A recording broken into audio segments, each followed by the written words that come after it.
Good evening all, Sam here at Relove Guitars, the home of, well, just good low light setups that stay and play in tune, or play and stay in tune, another way of putting it.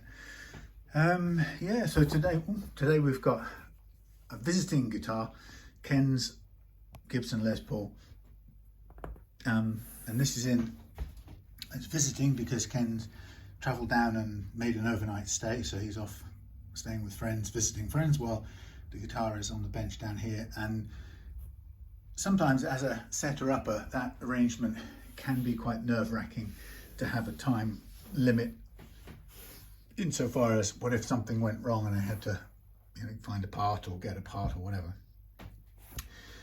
But large chunk of weight relieved wood. Touch wood, this isn't going to be the case. This should be pretty straightforward. So it's a modern style. I don't know the models, but it's a modern Gibson Les Paul, a couple of years old, and it comes with a bone nut, or maybe that might even be a fitted tusk nut. I'm not sure.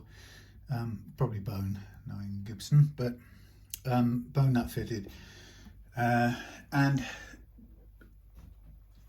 as I saw it today, pretty unplayable. And the first thing, well, that's not true. I mean, it's playable as in you can plug it in and it's all there and it plays. But Ken's description of it, his experience of it, shows me straight away it feels like it's out of tune at this end whilst playing it.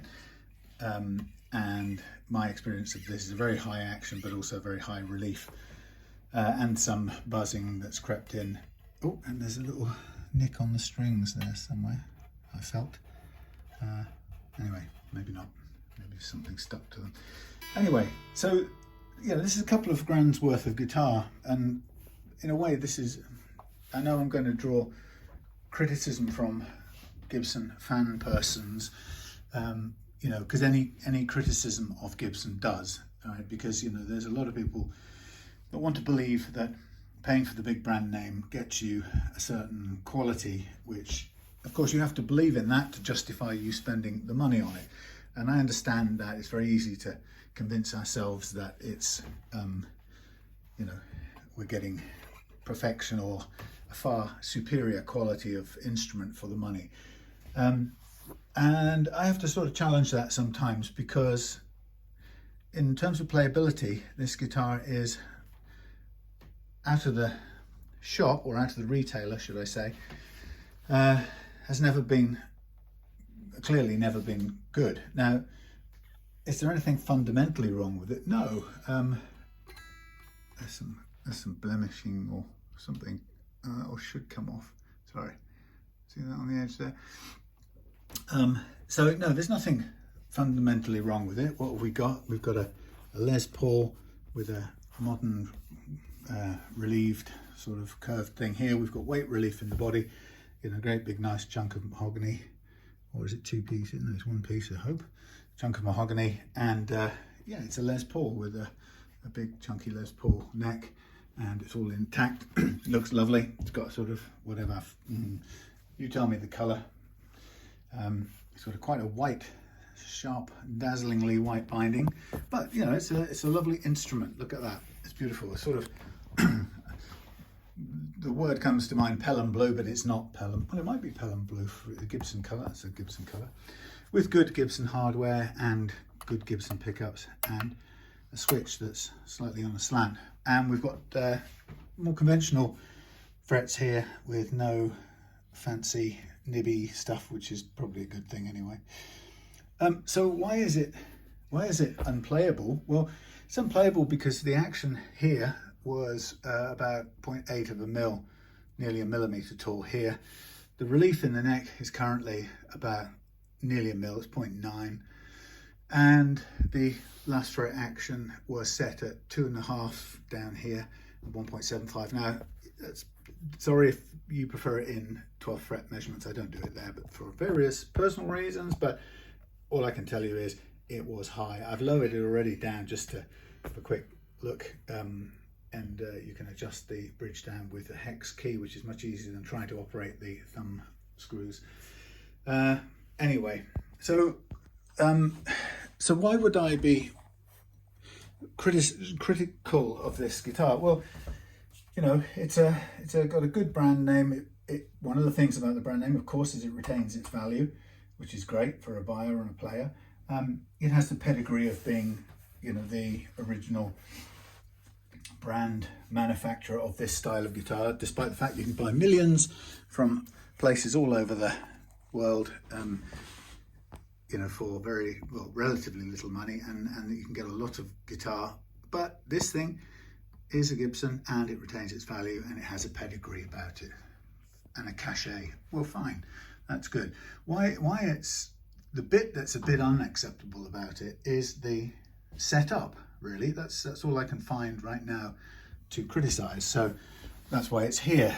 So some people say, stop your griping. You know, it's exactly what you exist for, to change those things in the setup that an owner might not feel confident in doing.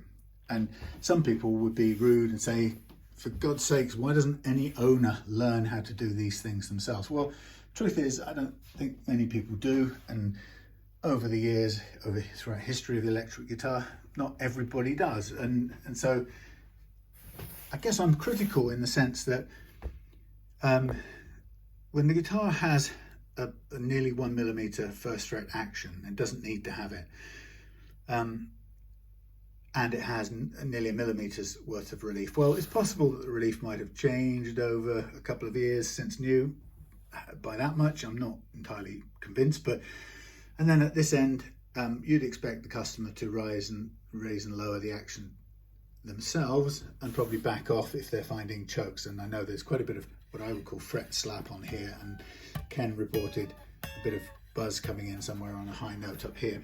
So that's certainly something that won't change, and so that should be closer to being right from the outset. There's no reason why that should be 0.8 of a mil. Relief, I'm not convinced. I think that was set high to begin with, and given that we all know or any shop, far less than manufacturer, knows that people are going to be nervous about truss rods, that should be set closer to flat. We'll come back to that. And then at this end, well, arguably manufacturers or retailers, in my experience, back up the action until it plays without any buzz, and of course they want to sell it like that. Now I know that all necks under compression have a sort of wibbly unevenness, which is what we tend to be leveling out, and so there's nothing really other than doing proper leveling that Gibson could do to take care of the unevenness. But I think what happens is that companies like Gibson, I think, fall victim to their own QA dreams. So I was explaining this to Ken when he came over a bit earlier on. What I found in the years I've been doing this, I used to think that guitars came with higher and lower frets, and if this one was high, then you leveled your frets to kind of iron out the tall ones and maybe take those down to a little bit further to where they bottom out, where the low ones are. But I used to think that this was low because it had been hammered too hard. There's no other real excuse, no other real credible explanation. And I used to think these were high because they weren't hammered in properly, or they were sitting on top of some grunge and weren't seated properly, and so on and so forth. And so for the first few years, I was leveling frets with that in mind. You just knew that you had to kind of even them out or balance them out. And you know, Gibson presumably knows to expect that. But these sorts of things about, well, that's hammered in too hard and this hasn't fitted because the slots weren't clear.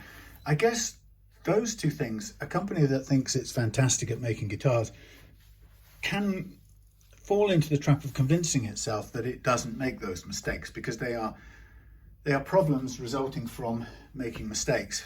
And actually, what I've learned in the years I've been doing this, is in fact what your neck does when it's loaded. It's very exaggerated, I've said this before on videos, but your neck approximates a curve, a relief curve, and if it was flat, then it would be flat and wavy, if you get what I mean. And what I do is I tailor or calibrate a curve to match the overall curve of that neck, but without the lumps and bumps in it. So I tame the high ones and bring them down a little closer to the bottom ones. So what we get is we get a sort of, this is a very extreme example, we just tame off some of the high spots. And that's not individual frets, that can be clusters, because what we're looking at here is kind of the wood bending up and the wood bending down, the wood bending up, the wood bending down. And this happens to every single one piece, sometimes two piece neck, and sometimes even more laminate guitars. But it happens to every wooden necked guitar in my experience.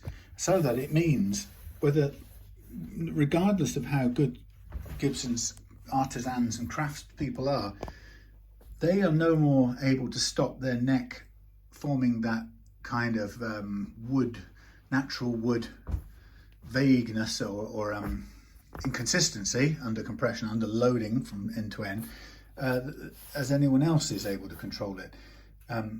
So I think that they don't necessarily, like many guitar makers, they don't get that. So I see Gibson's expensive guitars coming through with that amount of up and down in any single neck, and they're all different. So every model is different, every individual guitar is different regardless of the model, because the neck is an individual piece of wood and it seems to have within it the propensity to compress and bunch up in different ways that you can't predict, and you can only really counter it or account for it in the leveling process. So I think that's one of the things why even the Gibsons have uneven frets. And of course, when we're youngsters and we're first in the game, and kind of, I'm not saying this in any way as disparagement, but when Ken bought this, like most of us, he takes the guitar away having spent a good chunk of money, and sort of doubts that he, and I did it with my Taylor Baby, plays the chords down here, finds them sort of playing slightly out of tune and just can't get them to sound in tune, and ends up kind of blaming himself for doing it wrong, or something about me, I can't live with this, when in fact it's caused by something as simple as having the first fret action being way too high. So people will sometimes say, why in the first 2 years, why didn't Ken send this back? Well, he didn't know that the setup was particularly bad. He didn't know what about the setup was causing the issues. He's a player, not necessarily a tech. Why should he know it? You know, when these things really should have been done better from the outset. And sometimes people say, well, how can you set the first fret action that suits everybody? Well, what you'll notice is when you put a capo on your guitar, for example, you are basically setting a pretty default first fret action. So if I hold this as still as I can, look at how tiny that first fret action is, and that plays perfectly well. That's our new first fret. If you take away the capo and look at our old first fret, you can see straight away that's nearly 10 times as much. Realistically, it's at least 5 times as much, probably 7 times as much. So that's close to a millimeter. That is a fraction of it, and it could be even lower if we lowered the bridge action down at this end. So the point being is that why isn't that more like 0.2 of a mil, 0.3 of a mil for such a premium guitar? And people might say, well, some people prefer it not. No, there's nobody I know who wants and whoever sets on purpose a first fret action that is higher than the absolute minimum it needs to be to clear the fret with their playing style. And that's usually doesn't have to be any more than about 0.3 at the most. And as you can see from a capo, it can be practically nothing. So there isn't a good argument. The truth about it is that it takes time and energy to focus on it. And Gibson even acknowledged that, because I don't know if you remember, a few years ago, they must have taken cognizance of the fact that everybody was criticizing their nut fixtures, bone nuts that were sticky, dragging, causing the strings to drag. And not only that, they were constantly putting the guitar out of tune. So what they did, and it was a very smart move, is that they went ahead and created a nut that looked like this. So let's have a think, how did it look? Okay, there was a slot, like the nut shelf like that. And then they created I don't know quite how it looked, but let's imagine they created a cradle that sat in there like that. And then inside the cradle, they had a sort of, let's call it a U-shaped thing that sat in there like so, and came up like so. That bit there was a 0 fret, and this bit at the back here, something like that. It's not perfectly good description, but this bit was slotted to allow the string to go through. So it came up and went over the top of there and off up the guitar. And better yet, it had, and I've probably drawn it completely wrong, but it had a grub screw in here so that you could adjust this to raise this up and down. And that was a brilliant idea, because suddenly they could lower this down to the height of a 0 fret, or higher if you wanted it to be. So it suddenly put a low action in the player's reach without having to spend hours cutting nut slots, which is a pretty inefficient and cost time heavy and materials heavy thing, because it's incredibly easy to overcut if you're doing it that way. So that was brilliant, except for the fact they made a big mistake, and they made the whole thing out of brass, including this inner bit here, which they made of brass, and so that the all-important 0 fret was a piece of brass. And as anybody who's worked with guitars with 0 frets will tell you, that a 0 fret, even made of copper nickel, or nickel silver as it's called, when the strings sit on that, they notch the fret without even being played. It just has to sit there, and it will, the pressure of the string against the 0 fret will notch it, and it will do that. So imagine that's our first fret. That will notch those things without you even playing it. Just hang it on your wall for 3 months and you'll have notches, which then when you bend the strings near the nut, you'll hear a clicking noise. You'll hear and feel a clicking noise, which is really annoying. So obviously straight away that happened with this brass thing, because brass is probably about as hard as copper or nickel silver. I don't know which is softer, but it's basically like nickel silver. It's actually probably softer than nickel silver. So instantly these darn things, although it was a brilliant idea, they were notching, and Gibson realized that. So what they did was they had to go away back to the drawing board, and I think they left the original cradle in place, and then they remade this in titanium, which finally sort of had a chance of working properly. Well, what a great solution. But into that space, in the meantimes, came Graph Tech, who spotted the problem and very cleverly, if I just break this apart from the pave, very cleverly saw a gap in the market. And what they did was they produced this. And this is a, if I can get it to focus in, this is an insert designed to drop into the Gibson's nut box frame thing, and it's perfectly designed to fit into that, and it would drop in, and it basically turned it back into a nut, as you can see, which it didn't have to do. It could have done the, it could have kind of simulated a 0 fret style thing like so. But it could have done it in Tusk, but anyway, it didn't. It chose to go backwards to a traditional fret with a slanted thing on it, because some people like to think that slanting the slots makes a difference. Well, the truth is it doesn't, because the point is, if we were to look at this, sorry, we're off on a bit of a one already, but it's kind of for Ken's enjoyment, if nothing else, if nobody else is interested. But yeah, that idea of making a nut, first of all, let me say there's nothing wrong with making the slots slant. It's absolutely no harm, but actually it doesn't really make any positive difference. So if you think about what they've done here, they've done that, maybe a bit of that, and that, sort of like that. And the truth of the matter is, if you use that type of nut, your string comes through here and pretty much goes straight through. It comes in here, turns a corner here, turns another corner there.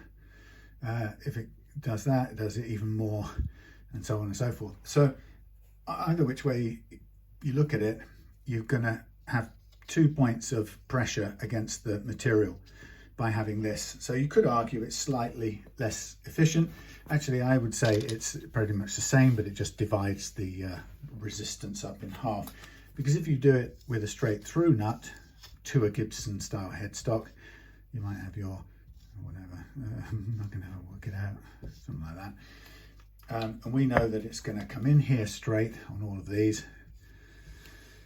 And we know that it's nice and smooth going straight in line on all of those, and then it comes to the back, and this one we know comes through a tiny bit of an angle, so it's a little bit of a resistance. This one goes through a little bit more, so there's a couple of bits of tension on there, and this one goes through even further, so it's more. So, but in this case, all the friction is around this end as the string changes direction. So you're achieving the same thing. The string has to change direction the same amount. With this one, you're dividing between both front and back edge. This one, in the traditional nut, it's all kind of residing at the back edge, but it's still got the same amount of friction overall. So I don't really think there's any advantage. Still, they went ahead and used this kind of, created this kind of adjustable nut. You can see it's got 2 little grub screws. So when I came across it, I thought I could really use this, because for me, the holy grail is getting a low, perfect low first fret action without cutting forever with files, because whether you like it or not, a nut file, typically, molded slot looks something like that, but one that you've hacked away with a file has rough edges, whether you've got expensive files or cheap ones. Slightly better with expensive, but I don't want to touch those at all. So it's perfectly fine for me to raise the nut up to, as Gibson had intended to do with that guitar. Clearly they've gone back here to a bone fixed nut. So what I did with the help of some very kind people, a couple of people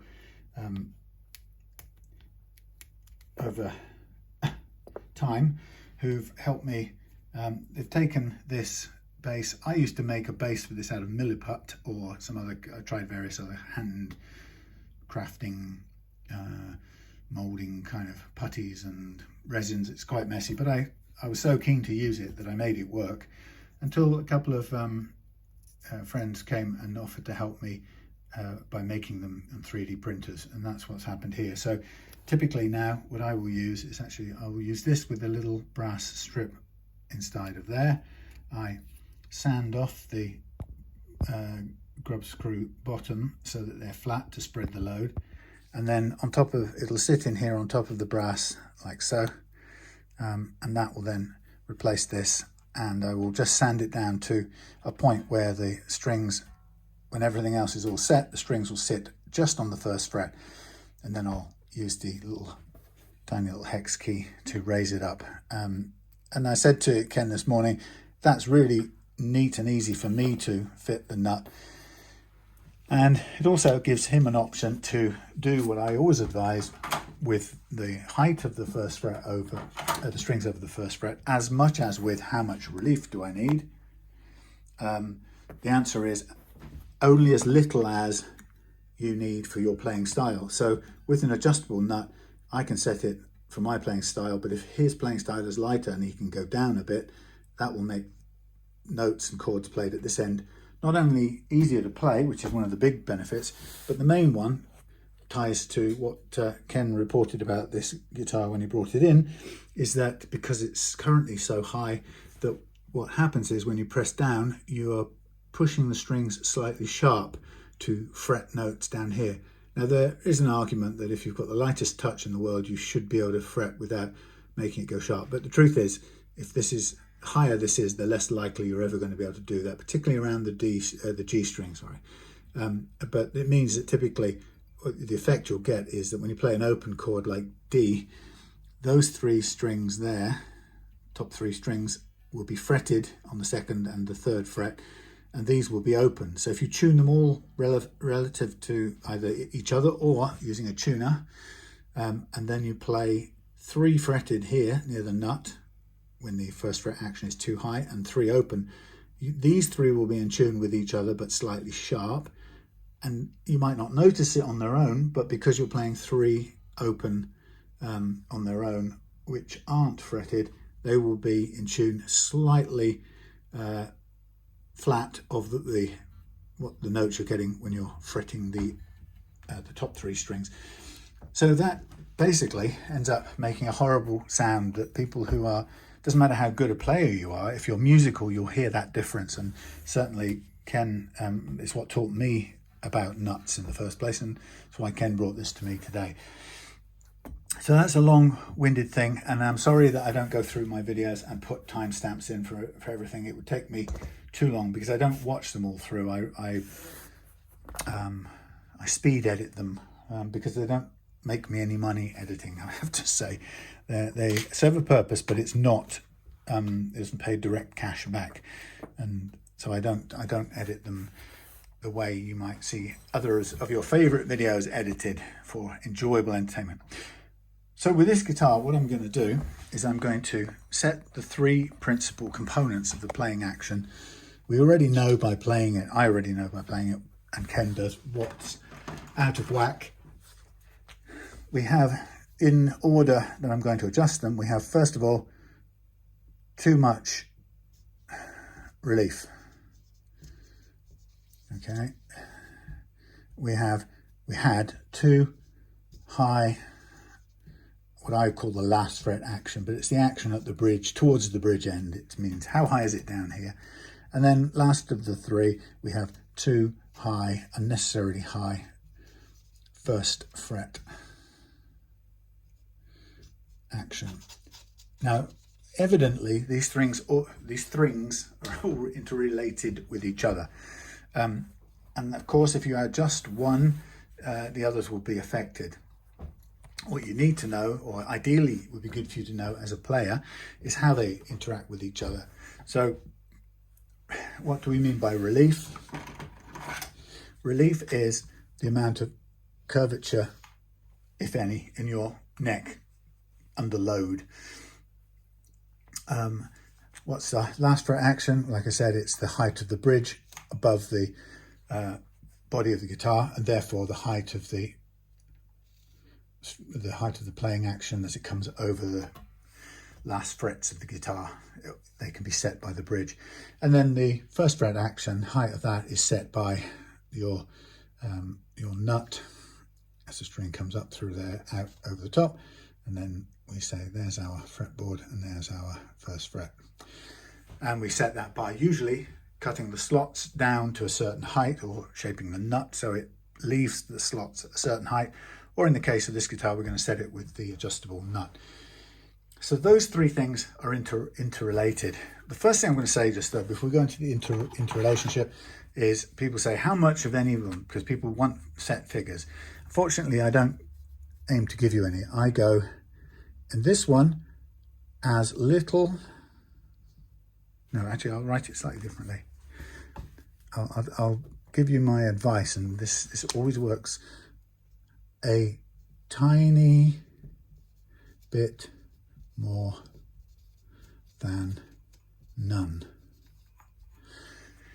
And people don't like that because it's not a number, right? So I'll tell you why, if I explain to you very quickly why I say that. The one thing you don't want in your guitar when the strings are on, assume this is all with the strings on, what you don't want is the guitar neck shaped like that. And that's called back bowed or arched, right? People get really lost in these terms, but that's for yours and mine point of view. It's bending, it's sticking upwards. If that's the headstock down there and that's the heel down here and so on, we don't want it looking like that. Why? Because if your neck is like that, everything in the first half, notes fretted in the first half of the neck, will basically get choked out by this raised section in the middle. Of course, that's clearly exaggerated, right? But we can't play the guitar with it back bowed. That's a fact of physics. So you might say, well, okay, why wouldn't we have it? Why wouldn't we want it dead flat? Well, that's not too bad. Here's dead flat. There's the neck, there's the heel, and so on. There's our dead flat neck. Why wouldn't we want it dead flat? Well, I'll tell you why. Only one reason. You could have it dead flat, but mostly I'd advise avoiding it, because when it's dead flat, all it takes is for a change in the weather. There's my change in the weather, look. Cloud, sun comes out, and your dead flat neck, dead flat, can suddenly become just slightly back bowed, and then you've lost or your notes will start to struggle in the first half. So we can't live with back bowed. Dead flat's great if you're a person who's confident adjusting your truss rod every few days if the weather demands it. Then fine, have it dead flat. It'll play beautifully, providing your frets are level and your action isn't ridiculously low. This is how they're interrelated. So that's fine. But what do I say for most people? I say that tiny bit more than none. And what I mean by that in real terms, it's kind of from 0.1 to at most 0.2 mils of relief. And actually it could be as little as 0.05, a 20th of a millimetre, 20th of a mil, something like that. It just means a tiny bit more than none. How would you know? So I'm taking all this time because I'm thinking of this for Ken's benefit. In fact, what I'll do is let's get the hex adjuster out, because we're going to adjust all these things for real anyway, because they're all out.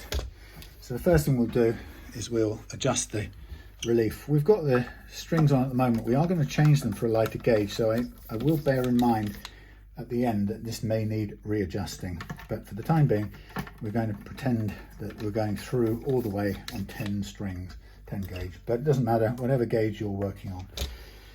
So in here lives the Gibson truss adjuster nut, that thing there, and it goes round the outside of a threaded rod. Those of you, again, this is just a matter of interest if anyone's interested. This is interesting, the way Gibson chose to make this and continue to make it. If you look inside of here, look how much space is carved out of this headstock area. And the reason why it's shaped like that, it's not just because it's the way Gibson does it. Of course it is the way that Gibson does it, but they don't do it just for that. They do it because of a choice they made years ago. And that is, they chose at the time that maybe all they had was an external nut did the work of adjusting the truss rod. So the nut had to go around the outside of the rod, which required a minimum amount of space. And that also then required a minimum amount of access for this shaped key. Now, if you think about modern Chinese neck, which actually I'll just show you as a comparison, because it's just good solid guitar-y stuff, really. Let's look at ow, my wrist hurts. Let's look at a Chinese neck by comparison.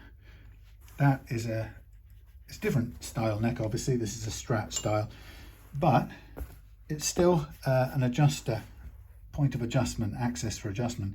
And this one, as you can see, or as you know from most of these Far East guitars, and including the Les Paul style ones that are made in the Far East, most of them these days will use a rod with an adjuster that takes a hex key.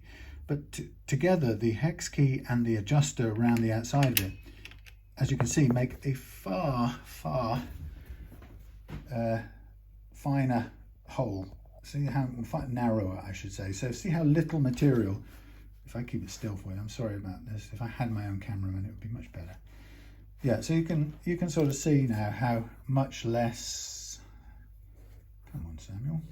No, that's not the best. That way, you can just about make out how much less material has to be removed in the headstock, general headstock area, to be able to access and adjust the truss rod. That is why the neck on that strat is very strong. Now, if you were to lift up your Gibson Les Paul and bring it into focus. Oh, come on now. Not focus. Something like that. Where are we? Oh, yes. So here's our Gibson Les Paul. If I can. I seem to be just operating the light levels. Right, so what we see is, first of all, the neck comes down at a tilt angle of whatever, 15 to 17 degrees, can't remember which it is. But if you think that the cut or the recess is just inside, starts just past the nut in this direction, so all of this area here, most of it, is hollowed away inside there to make this very large, scooped out, substantial chunk of material missing. There's probably, if I feel that, there's probably 5, 6, 7 maximum millimeters of material, wood there. So however much it is, the point about this story is that this choice of nut, or the requirement to use this type of external nut in this design of truss rod, has resulted in this huge amount of hole being cut to accommodate and to make access to it possible. As a result, that then weakens this whole area here by about 30–40% at least, and that's why the Les Pauls break their headstocks, and other guitars like Les Pauls with the same characteristic will easily break their headstocks, and they're constantly found with repairs showing where the headstock has broken. Some smart ass people say it's broken because idiots have dropped them. Right, well, that's fine. You could drop that Strat and it will bounce off the ground and you can pick it up and play it. But if you drop in the same pound for pound, in the same drop, if you did a similar thing with this, we all know that it's going to give way. Another reason why it's going to give way, which is not often spoken about, is because this is under direct tension, right? The reason this works is that the truss rod exerts force on the wood here to operate. So you start bizarrely, and this is why, by the way, in case you're interested, this is why vintage Strats and Gibsons do present a risk of breaking truss rods when you adjust them. I did a video once where I was talking only about the Chinese ones, but I forgot to really talk about the old vintage style. The vintage style ones, believe it or not, are fitted in a curve like this, inside a curved route. Is it that way around? No, it's the other way around, isn't it? If we're looking from the nut end. So if that's the top of the fingerboard, they are fitted like, let's see if I can just get this. It's the headstock, very badly drawn. Okay, so they're fitted like this. There's a plate there, and it goes. How does it go? God, it goes sort of like this.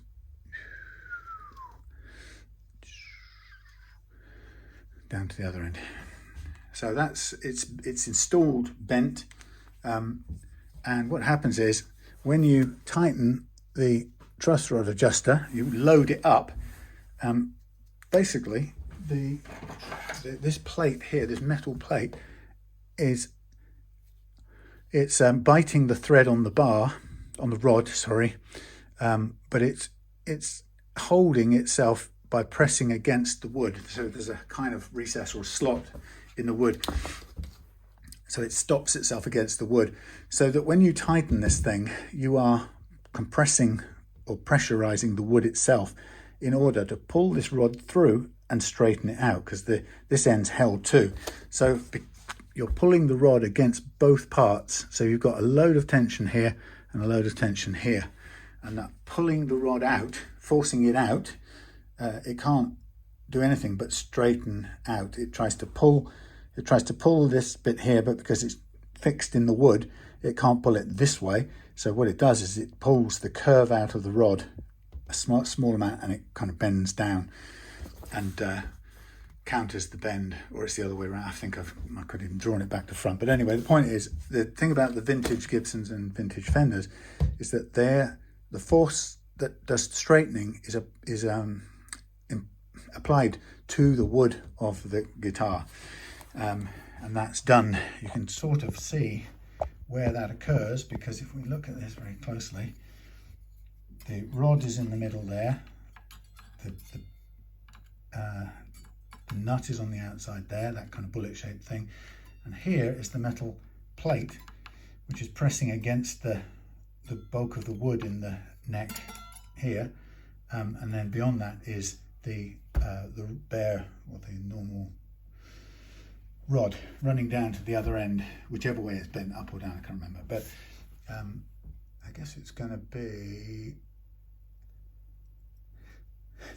the other way. I've drawn it the wrong way. It's one way or the other. Anyway, the point is, it straightens the rod out, pulls the rod to straighten it, and therefore it counters the bend in the neck. And the bend in the neck, of course, is created by the pull of the strings. So that's just an interesting thing, but you will still struggle to break it on the average guitar. You will know, you'll know when you're cranking it too much, if there's a problem with it and it's stuck, or if it's maxed out.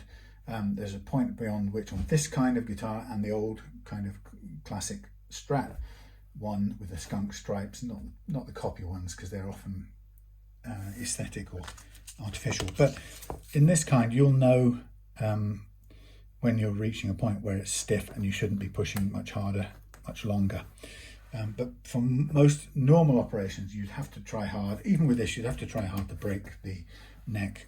But it is possible, more so on these. If you use the modern version, they don't pull against the wood in the same way. They create the curvature by imposing the force on their own metal components inside the channel, and it's the resultant bend that causes the bend on the wood. Much less force is affecting the wood directly. So let's come back to the beginning. If you remember, the three things that need to be taken care of on this guitar. Actually, there's four, but let's put the fourth one in as a result, or as a kind of consequence. I'm going to call it PFL. I'll come back to that. So what it stands for is precision fret leveling. So if we want a low, flat relief, very nearly flat relief, if we want a low last fret action, and if we want a low first fret action, then we're going to need to level the frets. Not, as I said, because some monkeys hammered them in and they're terrible, but because the compression of the neck causes each neck to bend in a completely idiosyncratic way. So every neck will be different, and you can't hope that it won't have these ups and downs. So the three parts of the action are the relief, the last fret action, and the first fret. The first one we're going to take care of, in the order I've put them, is the relief. And if you remember, I said it's about 0.9.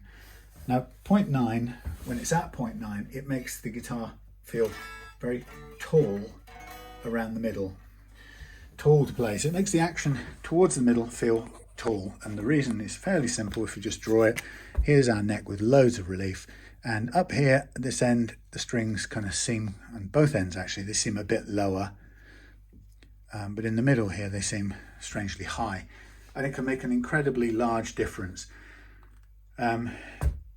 almost regardless of what the actual first and last fret actions are, but it compounds it. If you've got a lot of relief as well, you'll get even higher action in the middle, which just feels really uncomfortable.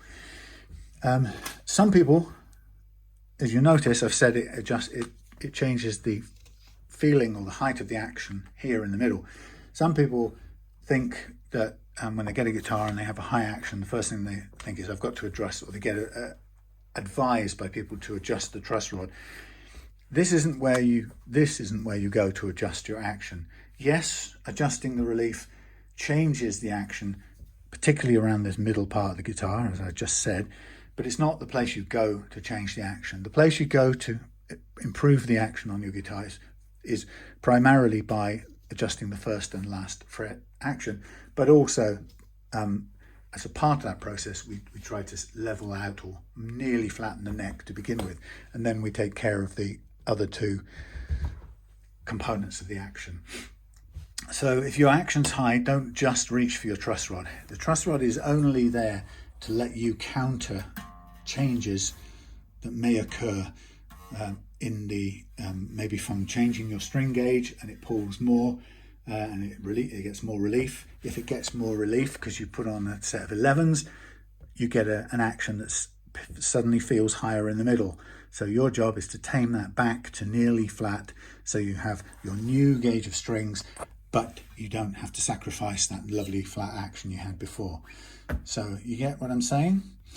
So we know that for this strings we got on here, we know the first thing is that the pull of the strings, regardless really of how high the first and last fret are, the pull of the strings themselves are causing this neck to curve too much, nearly a millimeter. So the first thing I'm going to do is, if you have too much relief, you're going to put your key on here and you're going to turn the adjuster clockwise. So you might have to wiggle to get it to fit firmly on there. So when I say clockwise, I mean looking at it this end as I am now, there's clockwise. So look, I've turned what, 30-40 degrees now, and what I'm going to do is come back to measure or assess. Now, the great thing about assessing this without strict numbers is you can do it very quickly. You can either put, if you feel like it, you can put a capo on this end and you can hold this end down on the last fret. Some people use that fret, it's fine. Or either which way, if you use that fret, pick halfway point between the two. If you use that fret, pick halfway point between the two. So it's kind of like that. So you hold down the string, the low E string on the first and the last fret, or if you like that one, and you pick the point in between, which is usually about the, what's this, 5, 7, 8th fret, let's say, and you tap down to see how much relief. Now, if there's no relief, let's see if I can get you a good picture of this. This is where I'm going to have to be clever with the mirror. But I think it's important enough. So whilst holding on to the guitar and not dropping it, I think that's quite important too, if you're with me. Let's go down to here. Ooh, and that's the 12th fret. We don't want to look at that one. Let's look down here. Now I can't really see what I'm looking at. Okay. That's probably as I can look over the top.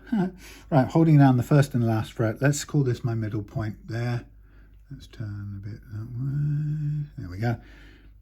So what I'm looking for, you see that movement? So that means there's a gap.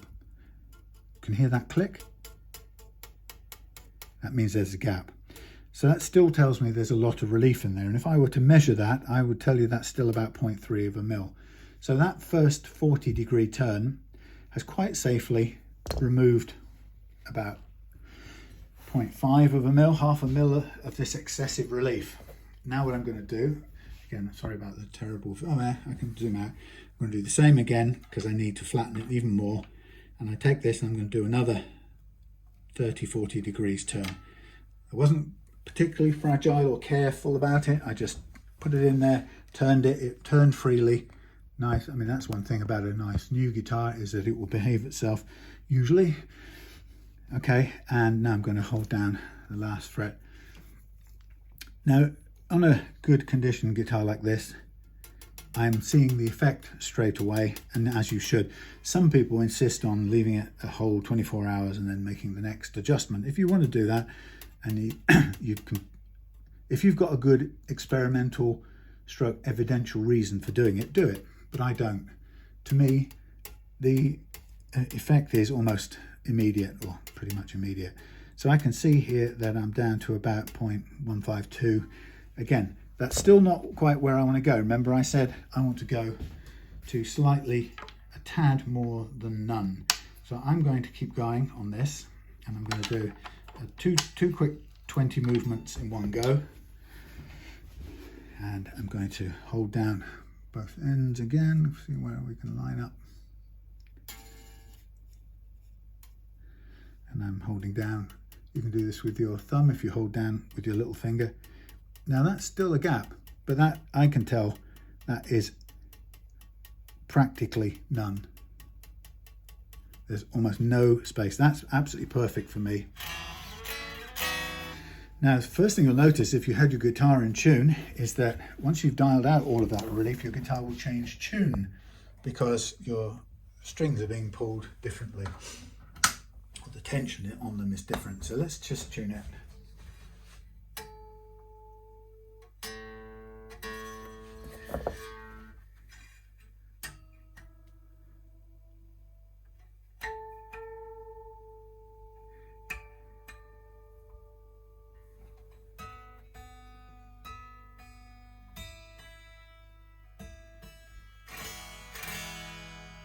Okay.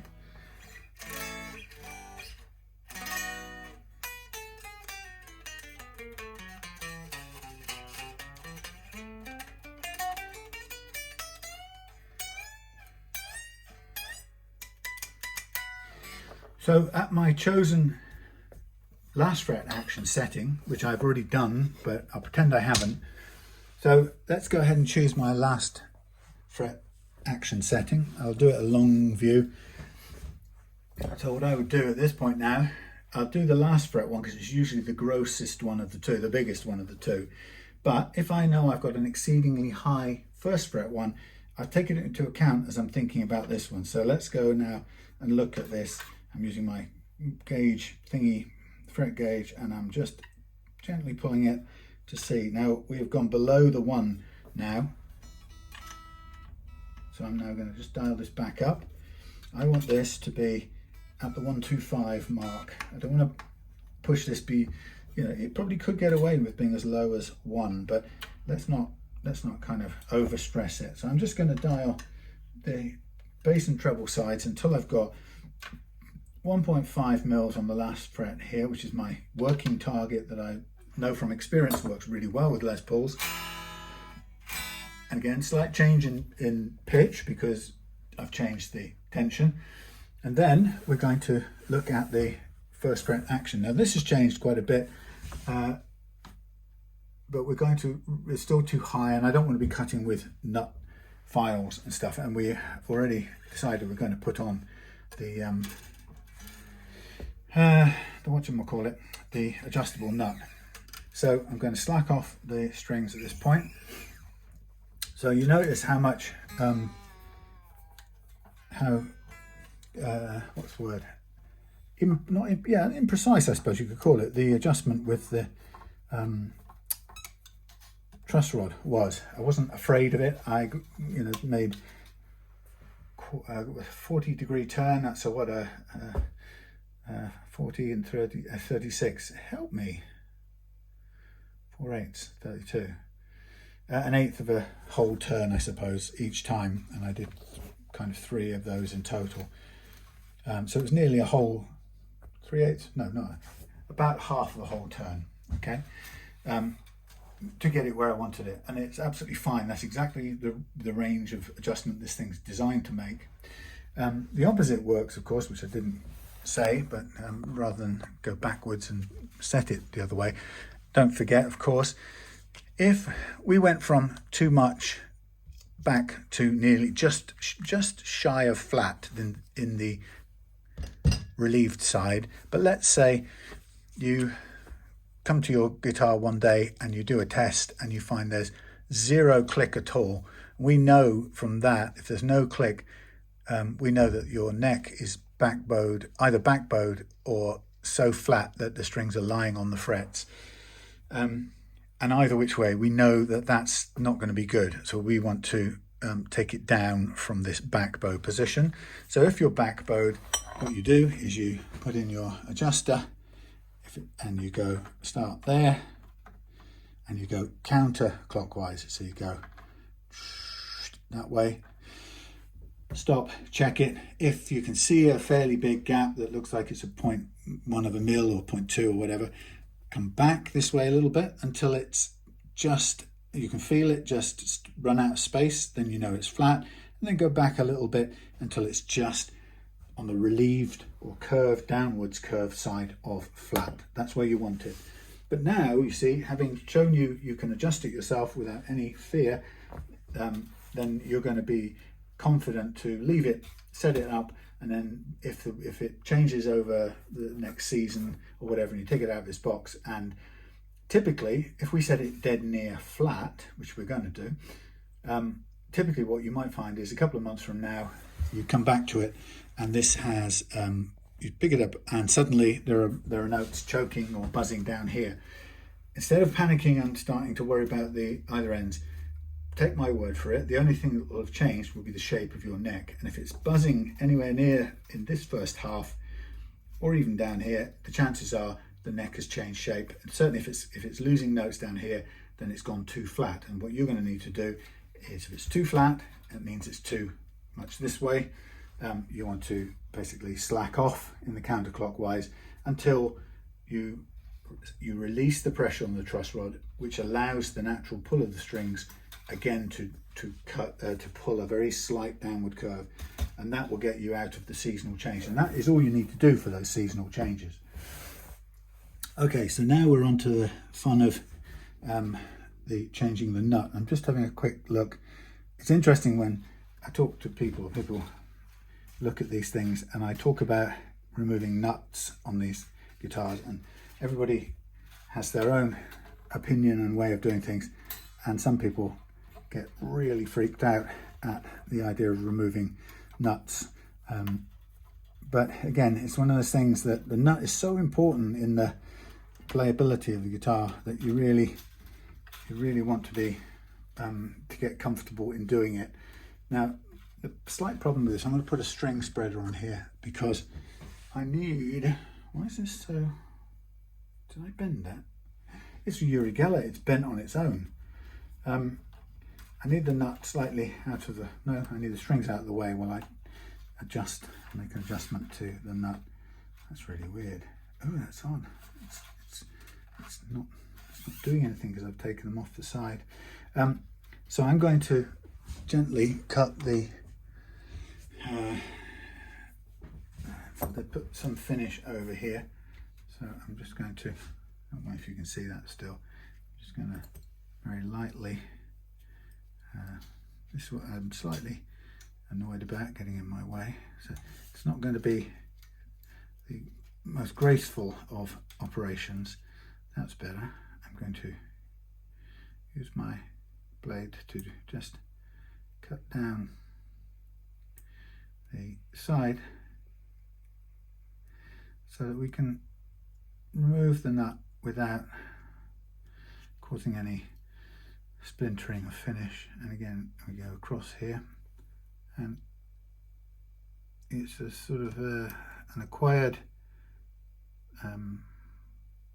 technique or skill of controlling the blade with one hand and a thumb and being able to cut in there. So there goes the flake of finish. That's quite a good sign because it tells me it's parted company with the surrounding finish. And then we do the same. This is already cracked on here by the looks of it.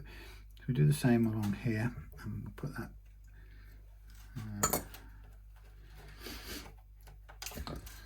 up on there, out of the way.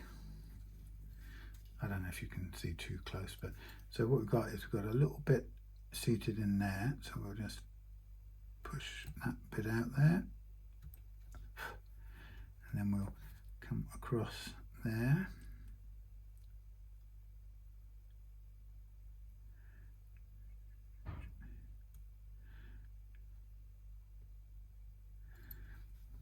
Okay, and whatever ways that you have to control your blade is how you do it. Different people will have different techniques. I like to always be able to steer my blade with more than one hand. That way I get to control its movement better.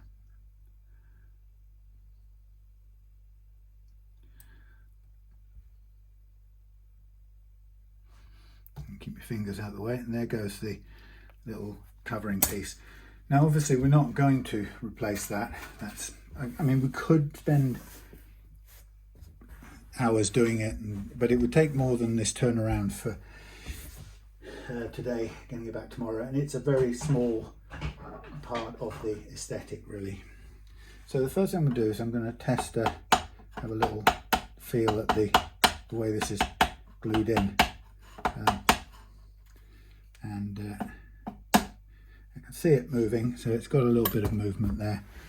And what I'm going to now look at doing is tapping it downwards to see if I can drift it out, to find a decent shaped thing to do it with. Sometimes I find actually these types of hex key ends can be quite good.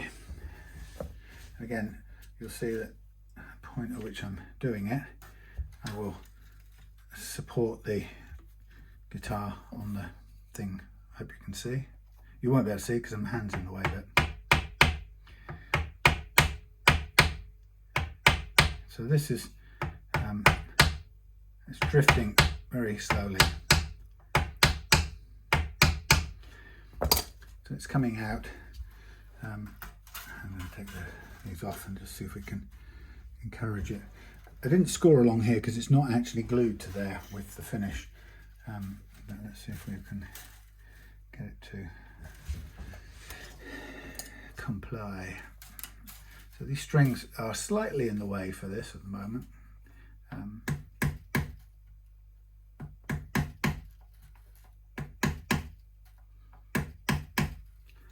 Yeah, we're coming up. We're coming up. This will be out in a minute. I will use a screwdriver now. This one will do actually.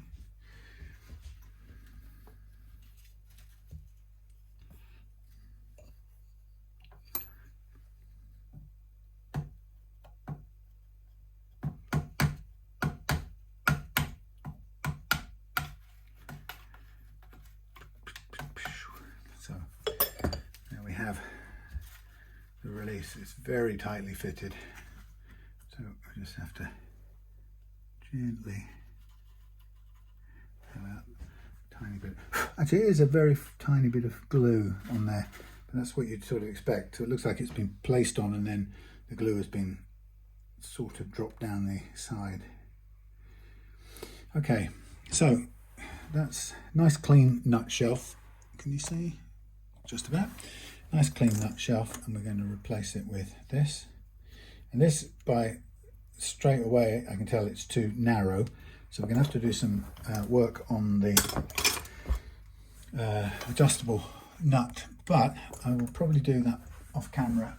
Get a bit of charging back in, and I'll do it off camera because it's just it's a fairly long-winded and boring undertaking. It's just lots of repetitive stuff to do. What I will do is I will obviously remove any glue that's built up on the face of the thingy there. Now there's a little something I didn't know about the Gibson binding. I'll see if I can show you it in a second, which is quite interesting. It has a little cutaway. I don't know if that see that? Wow! So there's a routed notch. How about that? Have you ever seen that before? Not sure I've looked at that. I haven't seen that before anyway. Maybe it's a modern innovation that will hold the binding on a lot better than just whatever you might use. What do people use? Acetone or glue. So that is a clever idea, and of course it doesn't matter if you have to get it the right height downwards. No, you do it on the fingerboard first. You don't, do you? You just do it. It extends either side. You shim it. You strip it down flat. Sorry, you strip it down flat. Then you put the board on. Then you put the frets on. I reckon that's a nice way to do it. Good innovation, Gibson. Oh, given top marks there. Right, so what I'm going to do now is I'm going to move a couple of things, put this guitar on this peg, move this out the way.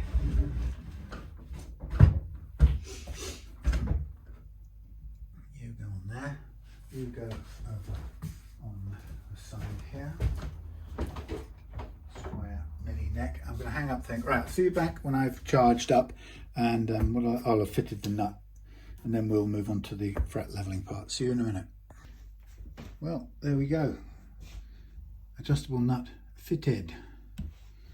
Now we're going to get ready for the a good thing called fret leveling. So why do we do fret leveling? Remember I said that the reason is because all guitars have uneven frets when loaded with their strings.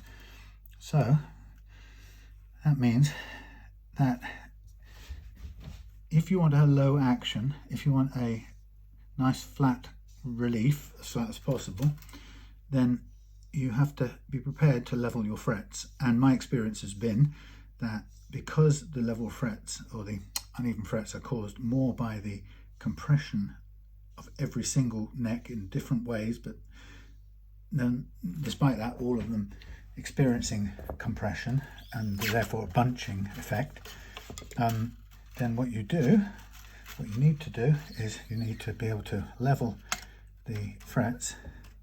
Oh, that's too tall. Oh, blimey. Look at me. Here's me thinking I'm done and I've got some more sanding to do. Just bear with me a second. Yeah, so you're going to need to level the frets on your particular guitar. So I'm going to take down the bit more from here. A bit of fresh sandpaper here to do this. As I said before, what we want is the frets. We want the nut to sit on there with the strings lightly landing on the first fret. That's the aim.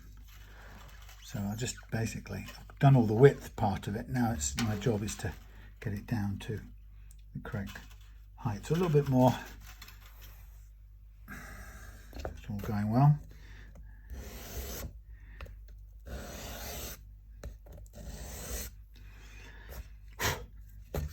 Yeah, so that's why we level fret. So I typically, my method is to choose the target action that experience has shown me that most, if not all, guitars can play with. And of course, once we've chosen that action, we expect the frets to protest because they are not even enough on just about any guitar. About the only ones I've ever found them actually even enough to play at the chosen action. There are one or two guitars, but it's by and large not. You won't find them level enough. Like I said, it's not about how they're put in, it's about the bunching effect of the compression of the string loading. But anyway, so the point is the idea is to set the desired target action and then we make our frets comply with that. That's the idea. And so the complying of the frets part is where we level them, and I use a method that's very different. Well, not very different. It's used, or it was proposed, brought to light in a tool, but it's a very smart and sensible way of leveling frets, and it does it with the neck loaded, and that's the most important part of the combination or the deal, that the neck is loaded, meaning that it's bunched up under load. Now let's just put all of these on for a second and just see how they sit, how much more. Might need another 1/10 of a millimetre off. Yeah, so I think we're touching on that end. We're slightly above. Yeah, yeah. So the leveling is the last precise part of this. So we've done the other parts, which is get the nut ready nearly. Slightly different behavior of this material because it's the the first person I had do these for me was a very kind chap called Gerard, who I haven't talked to for ages, so I don't know if he's still making things on his printer, but I think maybe the material has probably changed a little bit in the time since he did them for me, but it was his suggestion to come up with that, come up with 3D printed stuff. He saw me struggling with my putty inventions, so he said, oh, I could probably do this easier for you, which he evidently did, and I'm very grateful. And so he got me used to having 3D printed nut bases, and hence I took up Ross's more recent offer of being able to make some for me, along with shims, which he very kindly made some of as well. So I'm just very, very carefully taking off a tiny bit more each time, just till we get to what I would call string. Yeah, we're touching. That's as close as I want. It doesn't actually have to be dead on, but we want to be able to start from on the deck and come up a little bit.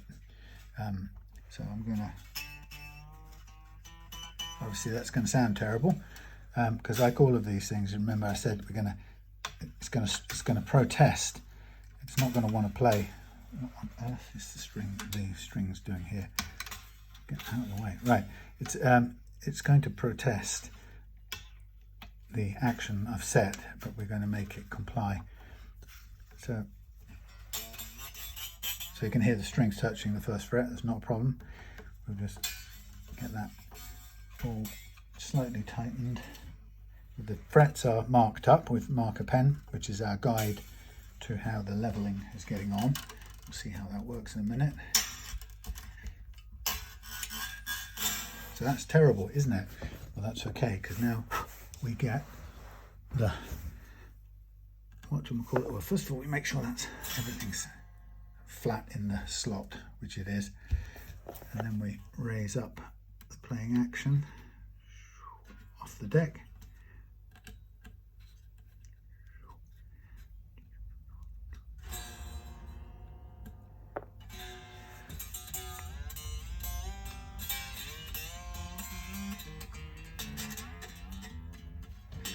Right, so now I'm going to just get the basic tuning.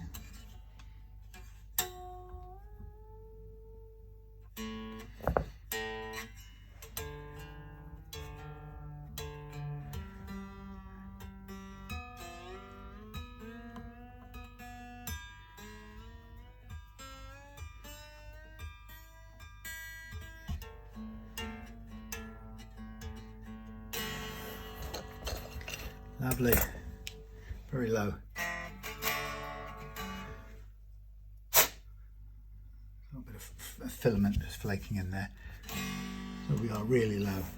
Okay, so what I'll do, just since I've just put these back on, I'm going to now just tighten these or tug these strings a little bit, tune them up again, and then I'm going to double check the relief before we start doing any leveling.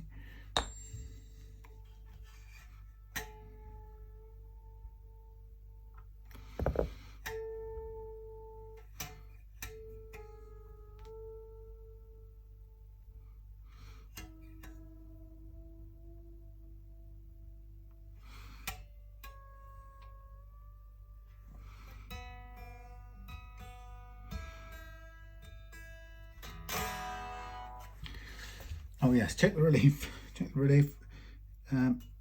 tiny bit, almost dead flat, tiny bit, and we check our last fret action, which I should think will be where we left it, but I'll just double check to make sure.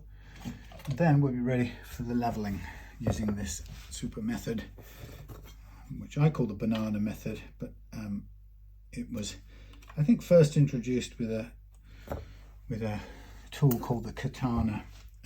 And this is sort of, my method has come from that over time. It's just a DIY version of using that, and so I'm just tweaking to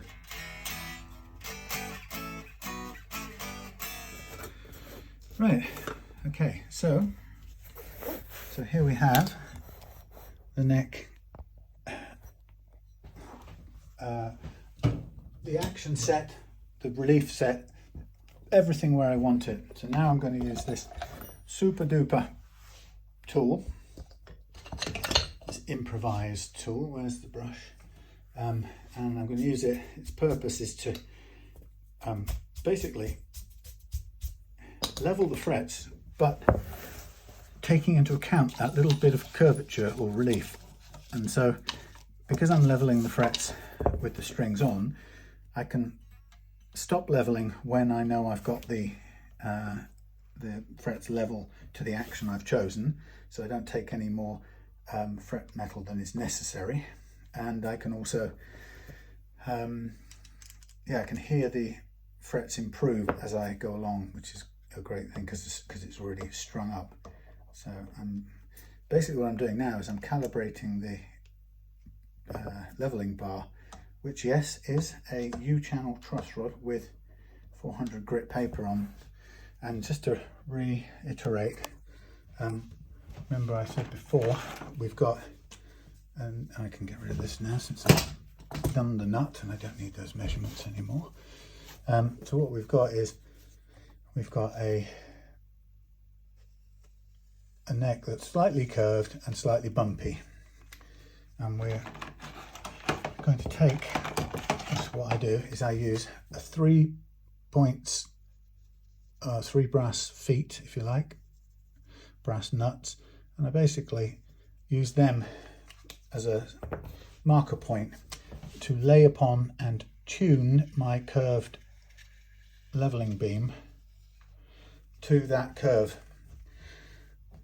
So scientifically, mathematically speaking, using these 3 sample points, if you like, I'm sampling the position or the height of the fingerboard.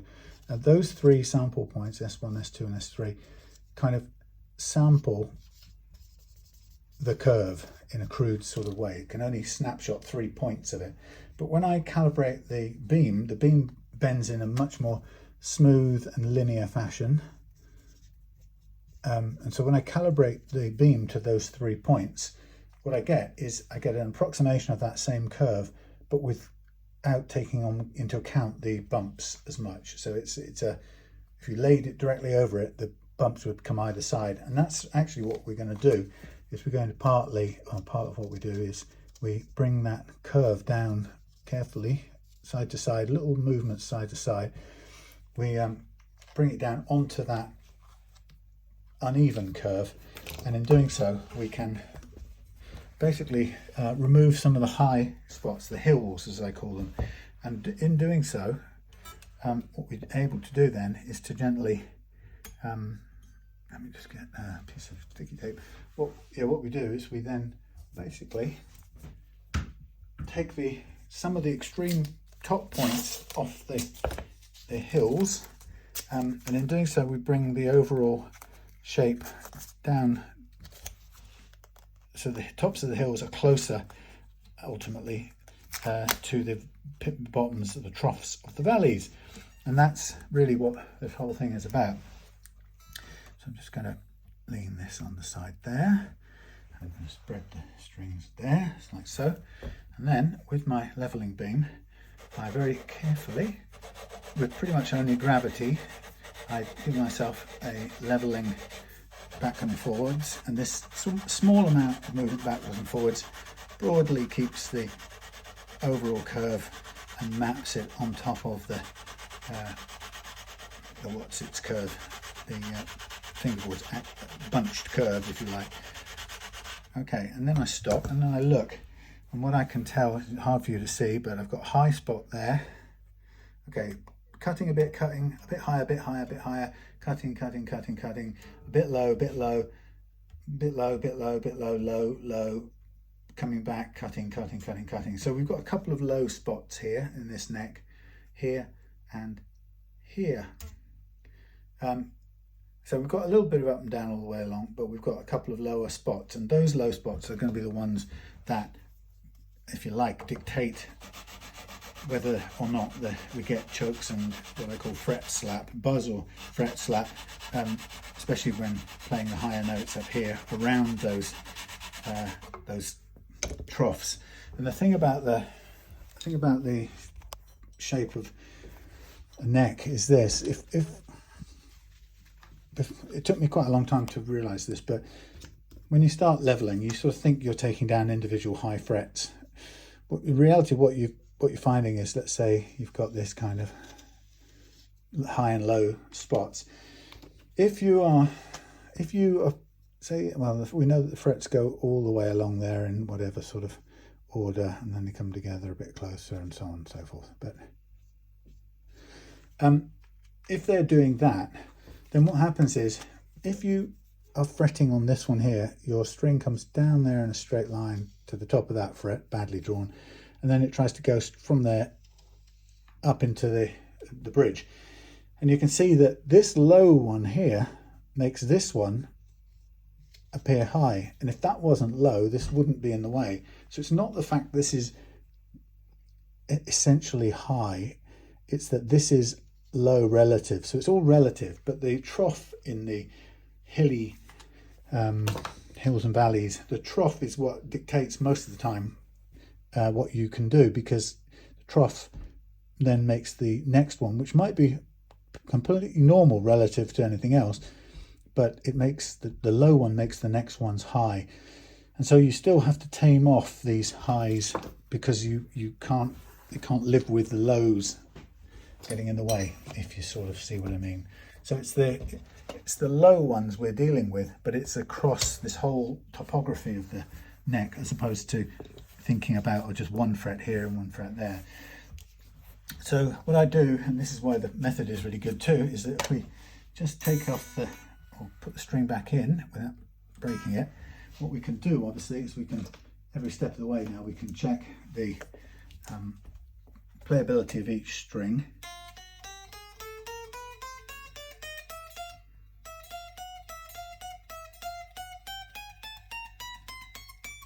Great, every note plays. We're going to still need to carry on, and we're going to look out for when we start bending that note to see where it chokes out, because it did. So now we take the same calibrated thing on the bar. Let's keep it the same on this second one, and we'll recalibrate it for the third one. So we do the same again on what I call the B track, and I'm expecting this to carry across the same findings. So where we had the low spots before, it's likely that we'll find them carrying along, but sometimes it changes, and the low spot on this side of the neck is gone by the time we get to the other side. It's extremely tiny measurements, and they're not visible by the eye. So that's improved, but we've got a high spot here. We've got still, it's not so much a low spot, we've still got the low spot there if there is one now, but it's evening out, which is good. So what I'm interested in is, obviously, first do all the notes play individually. I can see, if I show you, I can see where it's taken off some material in the light. When the light's right, you can see it. Now, it's not a lot of material. It looks a lot because it's cutting into the black material, but you can see where it's still, whoops, sorry, where's my finger? Yeah, it's just barely cutting there. So that's a kind of low spot, which is what, 15. And I think that's where Ken said he'd discovered a problem. So low 15 would make 16, although that looks a bit low too. So 17 will be the one that probably gets in the way. So we're taking care of that. If I zoom out. So like I said, the next challenge or the question is, how do the individual notes play?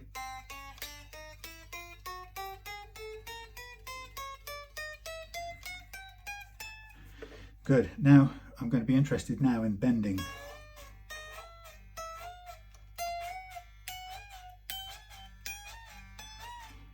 Everything, the E bends perfectly into the B track, but it's not too bad.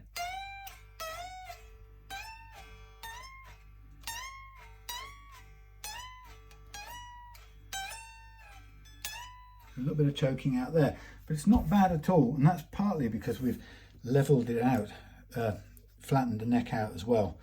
So when you have the neck very flat, you do need to make sure that the frets are good and level too.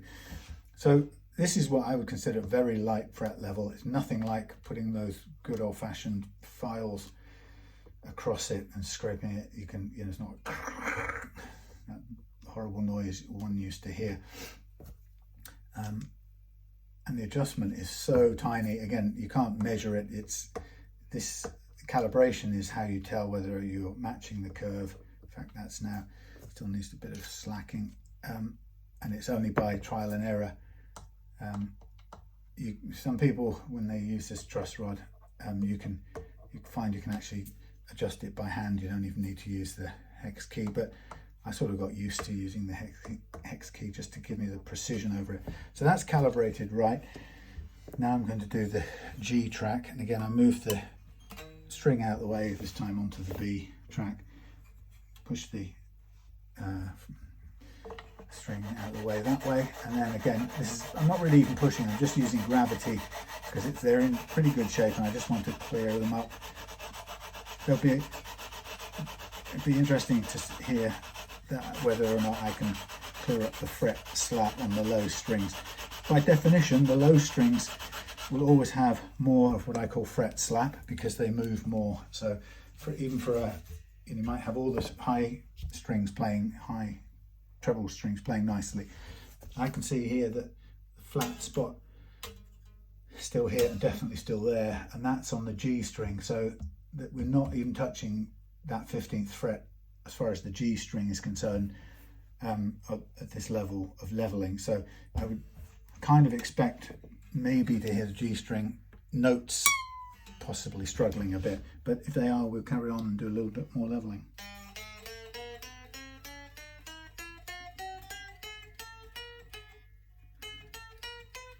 Oh, it's okay.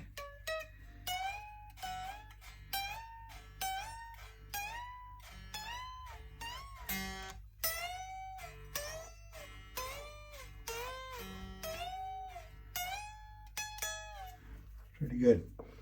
I'm happy with that. I'm going to a tiny bit more in the G, but only a tiny bit. And sometimes, for pure superstition, I turn the bar around, just in case there's any slight difference in the curve at either end. And I'm just gently backing and forwardsing it slightly side to side too, so I don't kind of rub a flat spot on any of the frets. So having already tested them out, I'm going to be quite happy that that will play. So now I'm going to go on to the strings that tend to have what I call the fret slap, which sounds a bit like this.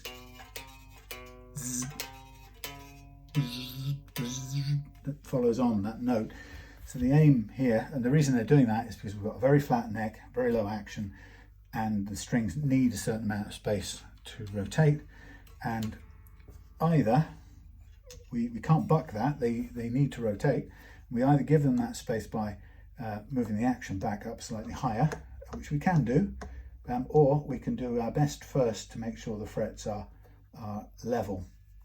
And if we make sure the frets are level at that end of the neck, then we get a better chance of making it play nicely at this overall low action, which is the sort of target. But we can, like I say, it's not a defeat to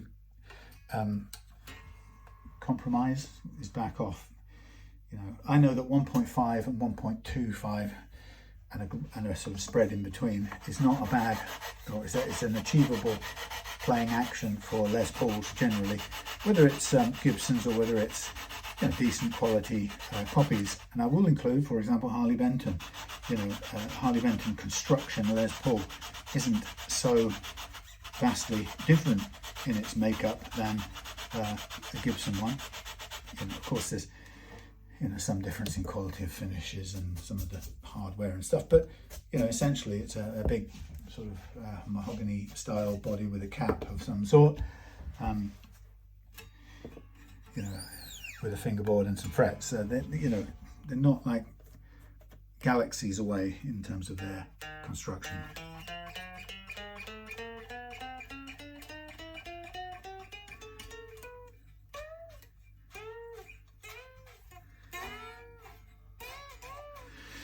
good. Fingers crossed. We'll recalibrate for the A and the E and hope that we just eke out those bit of fret slap. And when we do, then what I'll do after that is do a tiny bit of, well, a little bit of recrowning, just to take away any flat spots on the frets. Now this is what I'm noticing as we come over to the bass side, the neck is actually flatter than it is on the treble side. So what I'm finding is that we're barely getting to flat with the beam. It's just there, but there's no tension on the adjuster. So it's as good as flat on this side, but we know that because we checked it manually. So again, working with mostly just the gravity back and forth. And my aim is, we know there are no individual frets jerking out. My aim is just to, if I can, just nip off any tiny hills that are just going to extend or get in the way of the spinning thicker strings, and any that we can tame, the better, and that will give us just that little bit cleaner sound, a little bit of reduction. Now, like I say, it's possible that we can't do any better, in which case we make a very tiny action adjustment. It's possible we could do a tiny bit of relief addition, but I prefer a flat.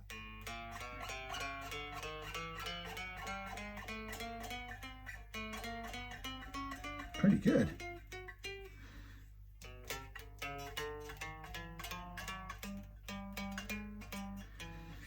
A little bit of improvement now to do on the low E, and that will be us done on the fret leveling. This takes years of practice, but people who buy my ebook or buy my golden banana leveling kit, blah blah blah, it's available on Facebook. If you look on the pinned things, you should be able to find it.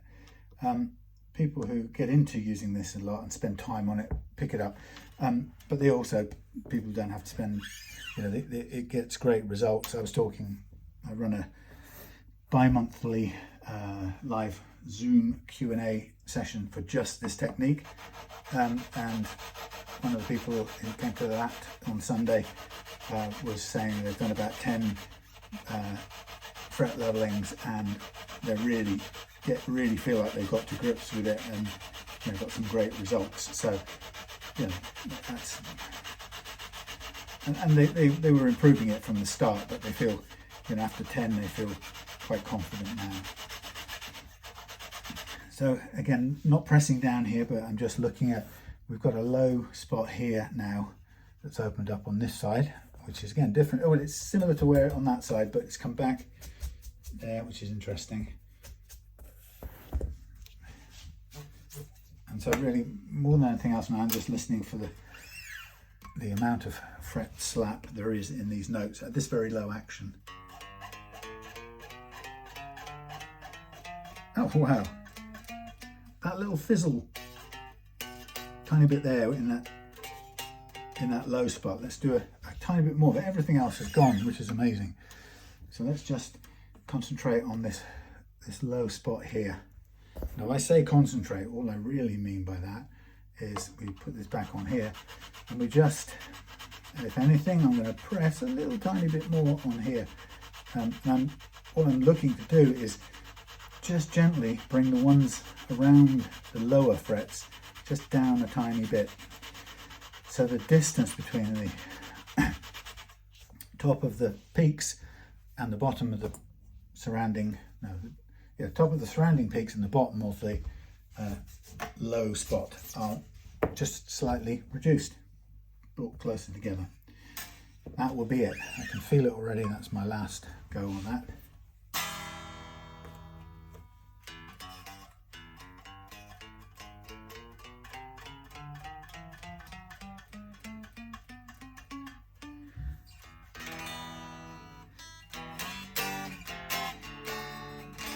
Of course it's out of tune because I've done all kinds of things.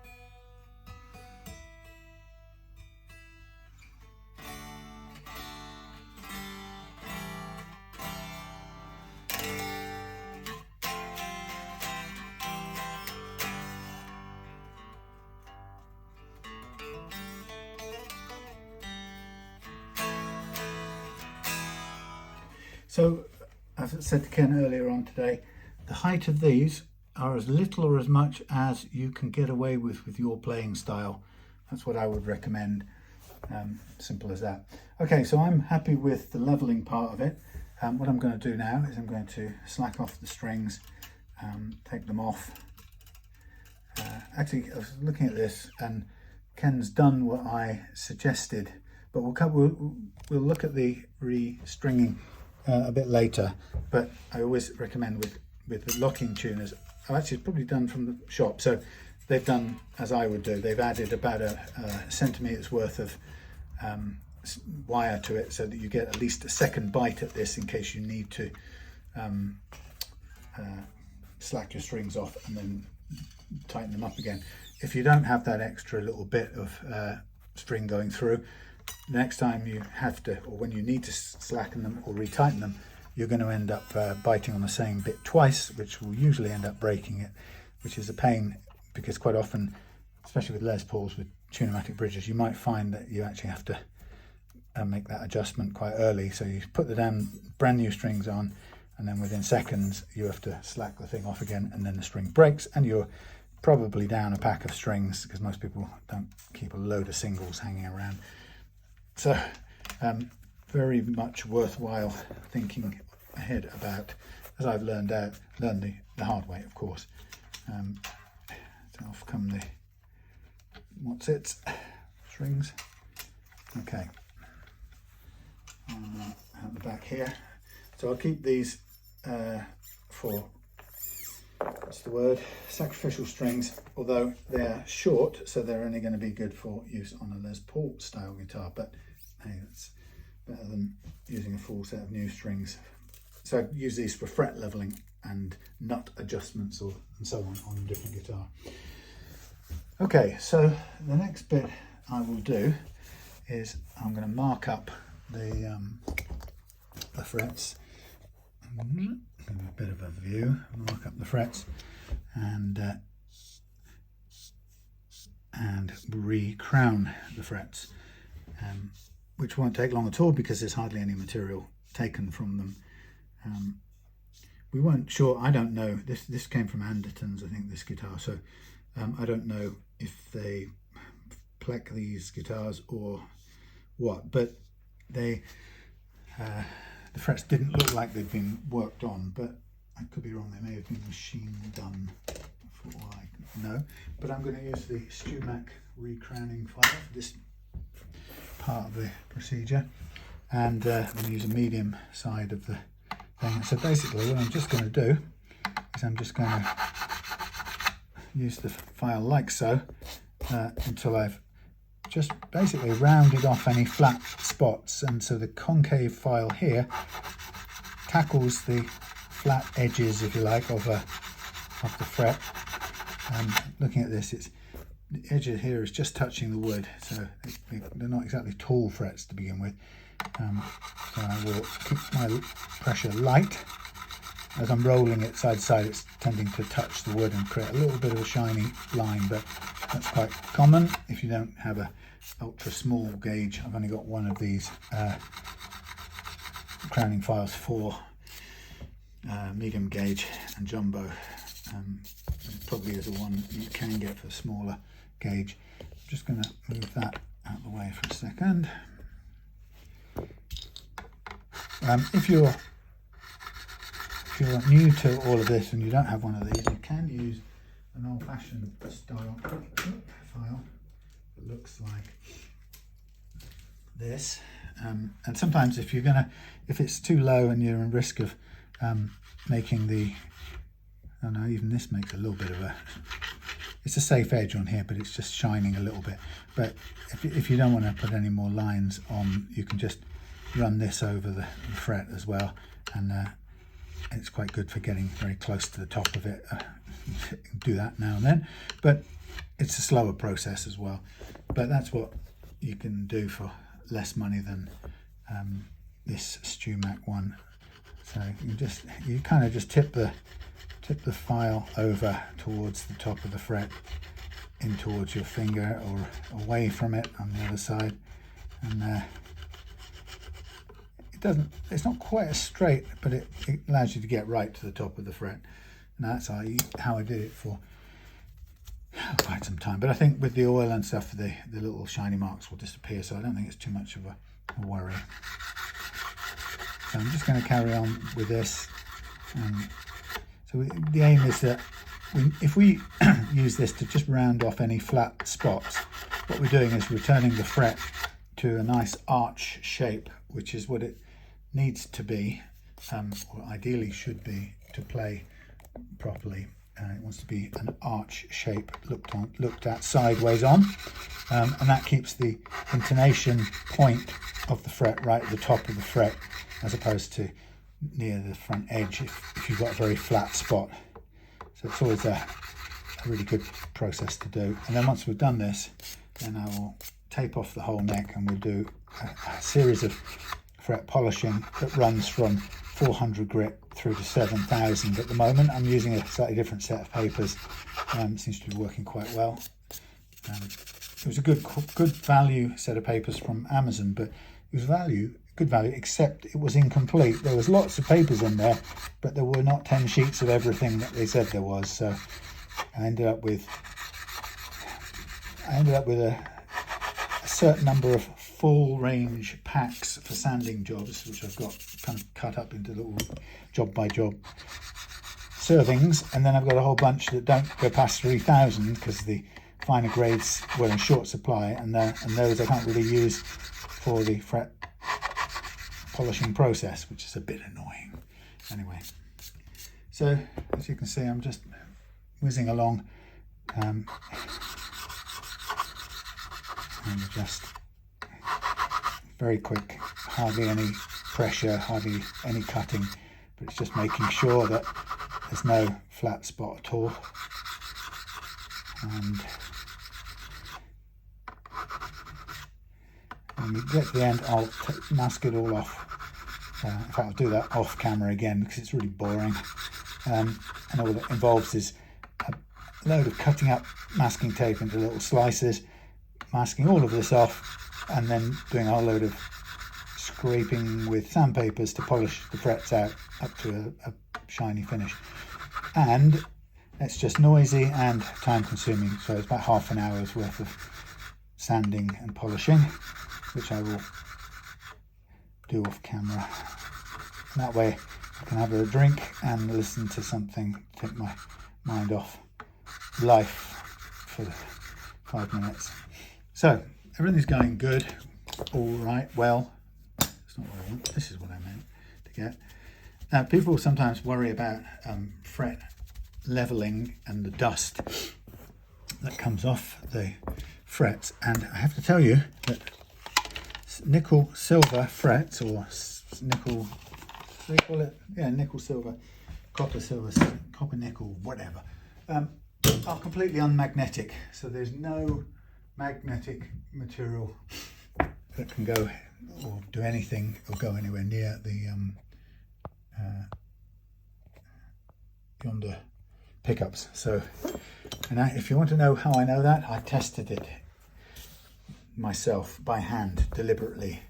So I've made sure the only fret wire that had any magnetism at all, and it was also absolutely tiny, was in fact Evo Gold, amazingly. And Evo Gold was barely magnetic. You could just attract a bar, you know, a length of fret wire. You could just get it to move towards a really powerful, what do they call them? Neodymium magnets. Anyway, I've told a lie and I'm busy recording while I do this. So let me stop this and go and listen to something amusing. Come back and show you the process of putting the strings on. See you in a minute. Well, here we are after polishing out the frets. It's time to put the strings on and stretch them and intonate them. So you've been saved from me talking about any politics up till this point in the proceedings, because I just sort of got a sort of hint at or a whiff of something about the Trump-Putin inverted commas agreement, which of course has been done without any consultation of Ukraine, and it sounds like, from what a little I could hear, it sounds like Putin and Trump have agreed, or Putin, basically Trump sounds like he's prepared to give in to everything that Putin wants, the complete demilitarization of, effectively a capitulation of Ukraine, and they're sort of talking as if they're working together on preventing the Iranians from getting a nuclear weapons, something like that. But it's a disaster. Trump has absolutely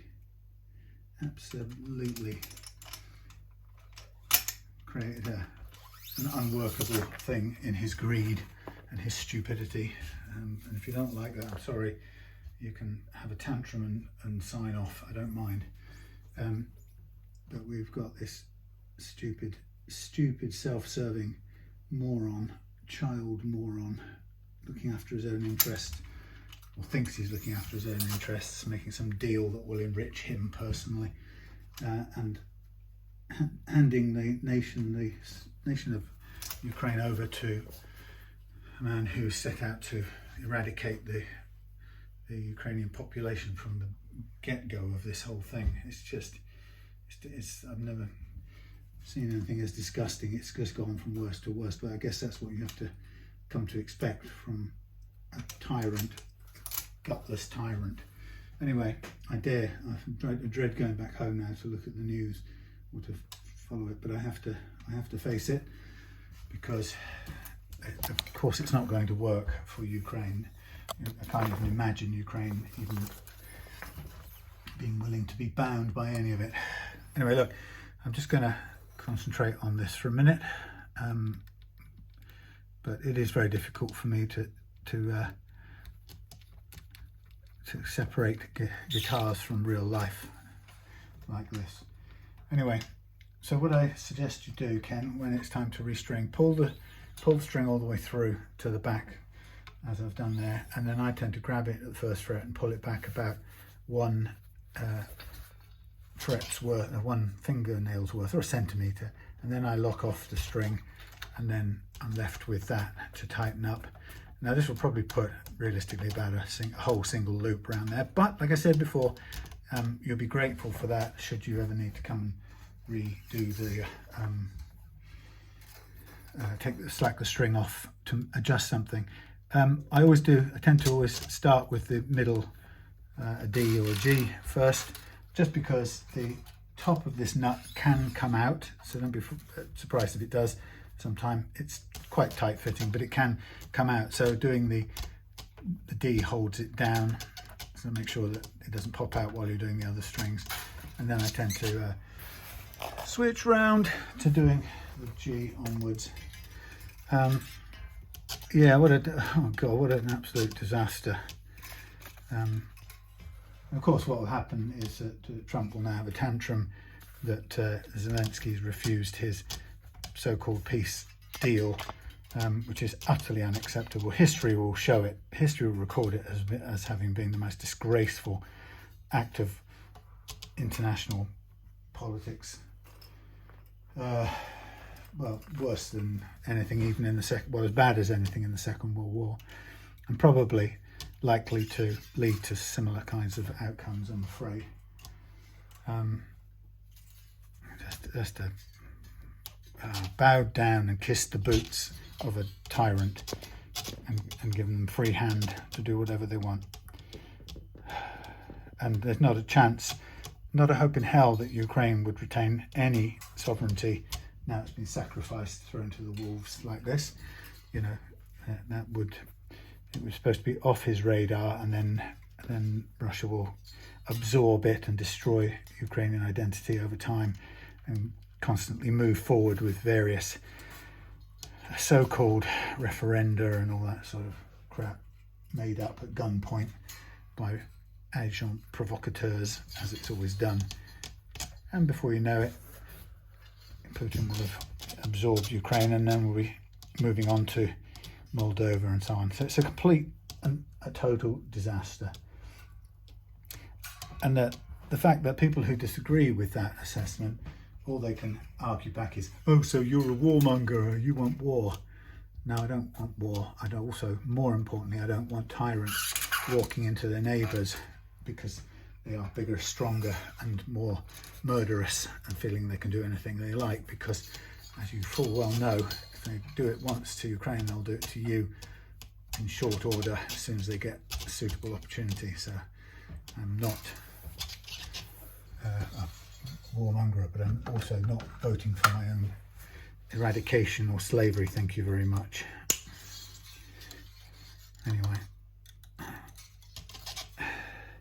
so what I'm just doing is I'm taking off the excess string before I tighten up, so I can get free run at the strings.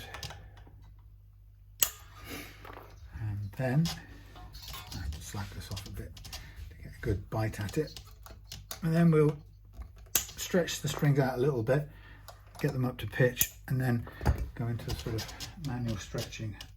This neck is making a lot of squeaking on the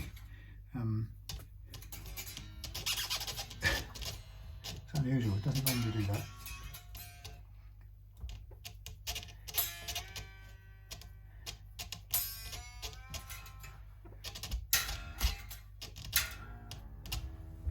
So first thing I'll do is get it up to pitch.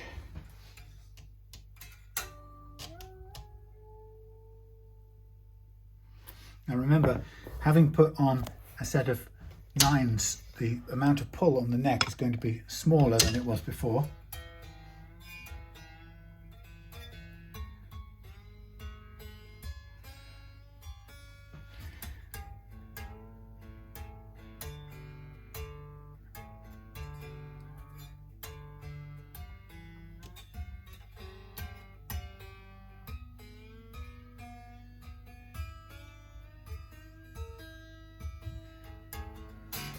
Yeah, so we're going to have less relief probably. So we may have gone dead flat at this point. You can still hear a little tap, so there's a tiny bit of relief in there. We'll see how it goes, and maybe just to be on the safe side, let's back it off a tiny bit. If we want a tiny bit more relief, what do we do? Which way do we go? Counterclockwise. So let's do a tiny move counterclockwise. Now I'm going to pull on the strings a bit, get them up to stretched in a little bit.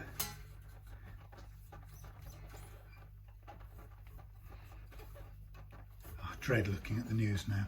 It's going to depress the living daylights out of me.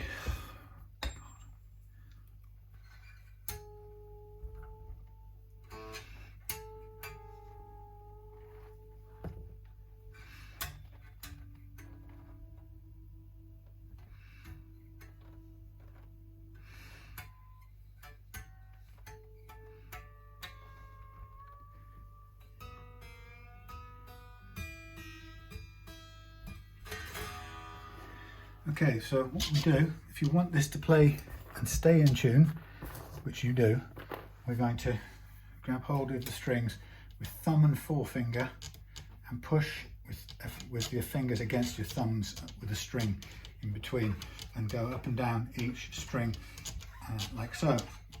And it's a bit painful, but it's really vital to do. Because it's got a set of 9s on, it's a bit thin and fragile near the high E, so we're just going to sort of be gentle with that one. But we're going to stretch everything, and this will help release all of the unreleased slack in the strings. And it's amazing how much that slack will stay in the strings, and it will stay in for years, and it will just let itself out a tiny fraction at a time, and in doing so put your guitar very slightly out of tune. So all of that detuning would have come out in tiny little bits off each string. And it only takes a fraction of a cent detuning on each string, on any string, to make it sound out of tune and unpleasant. So this is really about making sure that it's as fully stretched out as possible, so that we don't have that problem. So again, go over it again. And basically, I would recommend you do it 2 or 3 times, or until it stops detuning. The wound strings will hold the slack in longest, so you'll find that the plain strings will stabilize, or in fact seem to go slightly sharp when you stretch them like this. Never figured out exactly how that happens. Obviously, when I have a set of special, more premium strings and I'm stretching them, I have to be extremely careful.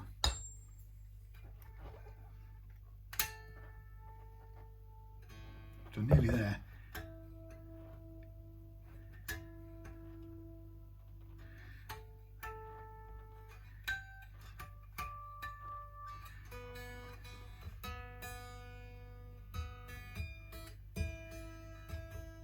See that? Perfect.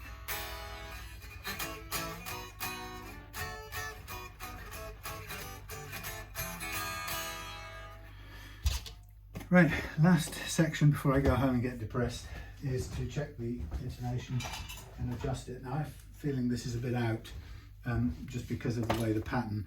There's interesting things you see online. So I saw an article where people talked about the somebody showed a picture. It was actually on a Facebook page, I think. Somebody showed a picture of the guitar saddles, and they were slightly out of the normal expected pattern. Whoops. And somebody was saying, look, you just leave it where it ends up. That's the way it should be. And I always go the opposite. I always say trust the pattern. With the professional quality strings of the same quality each time from a good manufacturer, you should find that the intonation pattern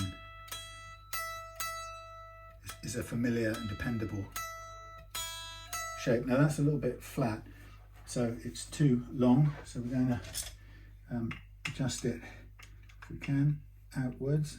At least the mechanics, or the structural build of these things are good quality. They turn well.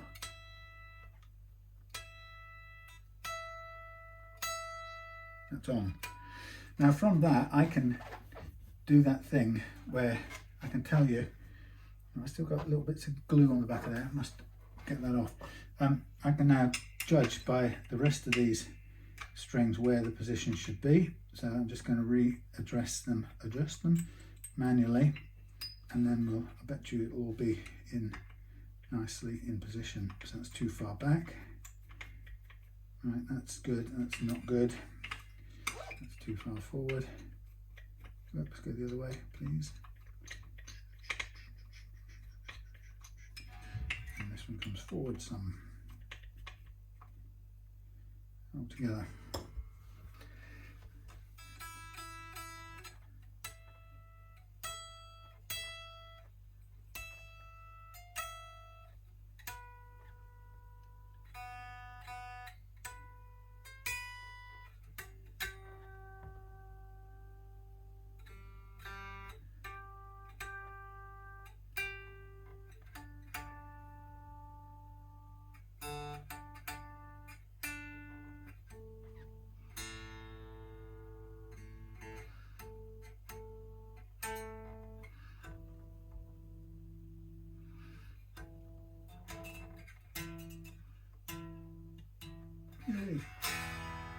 Set by pattern, and it's right, all of them are right. So there you go, proves you trust the pattern, and there is the pattern the way it should be, and that's the way it returns to every time.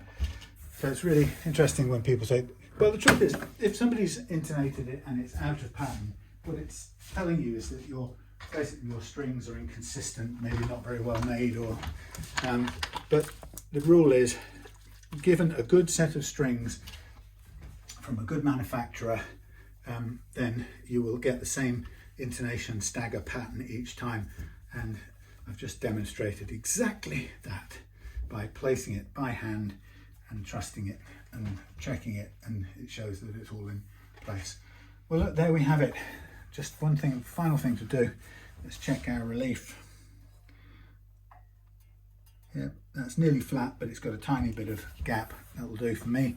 What we're going to do is place the cover back on for now, and we'll attach this little hex key to the scratch plate down there, because that's what you need to keep.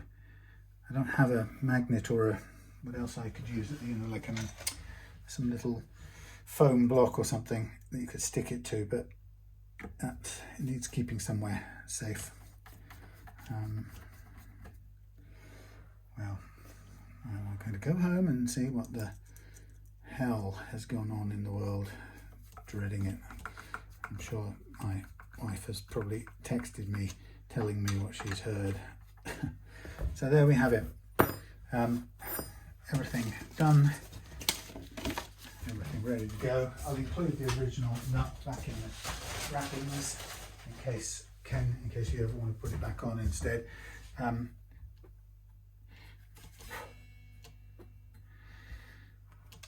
Yeah, so this little thing, get a bit of green tape, I'll put it on the scratch plate, like so. Right, quick whiz round. There we have it. Adjustable tusk nut with key down the other end. Low first fret action, almost no relief. Low last fret action. Yeah, set up, ready to go. Tuning, stability good. All stretched, strings all stretched out. And the thumbnail for this video is going to be that cute little innovation on the binding. Nice one, Gibson. I was impressed by that. Just a little tiny thing, but I was impressed, I've got to say. I thought that was a good little go. Anyway, there we are. Thanks for watching. Ken, I hope you had a nice time down here. I hope you like the way the guitar plays. And don't forget to do adjustments on the truss rod yourself now and see where it gets to, and then come back to no relief, and then go until you've got some, and then back it till it's nearly none, and stop just on the more than none side of flat. You know what I mean. Okay, see you on the next one. Thanks a lot. Bye.